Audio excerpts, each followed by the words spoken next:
GST ના સ્લેબમાં changes આવવાના છે, જીએસટી 2.0, પણ આમાં આપણને શું ફાયદો થવાનો એ જોઈએ આજના વિડીયોમાં. હાય, ટોટલ 4 ટેક્સ સ્લેબ છે, 5%, 12%, 18% અને 28%, જે હવે ઘટીને ખાલી ટેક્સ સ્લેબ થઈ જવાના છે 5% અને 18%. તો જીવન જરૂરિયાતની વસ્તુઓમાં આપણને 7% થી લઈને 10% સુધીનો ફાયદો થશે.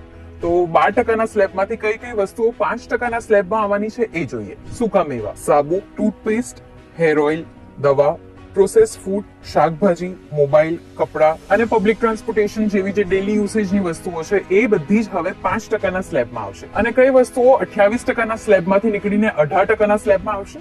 તો ઇલેક્ટ્રોનિક આઇટમ્સ જેમ કે ફ્રીજ, ટીવી, વોશિંગ મશીન, એસી, સિમેન્ટ, બ્યુટી પ્રોડક્ટ્સ, આ બધું જ હવે 18% જીએસટી પર મળશે. સપોઝ તમે 80,000 નું વોશિંગ મશીન ખરીદો છો તો તમને એમાં 8,000 રૂપીઝનો ફાયદો થશે. અને આટલું જ નહીં, કદાચ ઇન્સ્યોરન્સની ઉપર પણ ટેક્સ ઓછો થશે અને મોસ્ટલી તો કદાચ ઝીરો જ થઈ જશે. અને અમુક હાનિકારક પ્રોડક્ટ્સ પર 40% ટેક્સ લાગશે, જેમ કે સિગરેટ, પાન મસાલા, તમાકુ, ઓનલાઈન ગેમિંગ, આ બધા પર. તો સરકારનું કહેવું છે કે આ રીતના મોંઘવારી જે છે એ થોડી ઓછી થઈ જશે, આપણા ખિસ્સા પર ભાર ઓછો પડશે અને એની માંગ વધશે. એન્ડ મોસ્ટલી 2047 સુધીમાં એક જ ટેક્સ સ્લેબ રહેશે અને જીએસટી ની જે સિસ્ટમ છે એ વધારે ઈઝી થઈ જશે. દિવાળી સુધીમાં ભાવ ઘટાડો થઈ જશે એમ કહેવામાં આવ્યું હતું. સો most probably next month meeting પણ યોજાશે અને બધા સ્ટેટના કન્સર્નની સાથે એક ડિસિઝન લેવામાં આવશે. સો જીએસટી 2.0 માં આ દિવાળીમાં આપણને બધાને કેટલા ટકાનો ફાયદો થાય છે એ તો જોવું જ રહ્યું.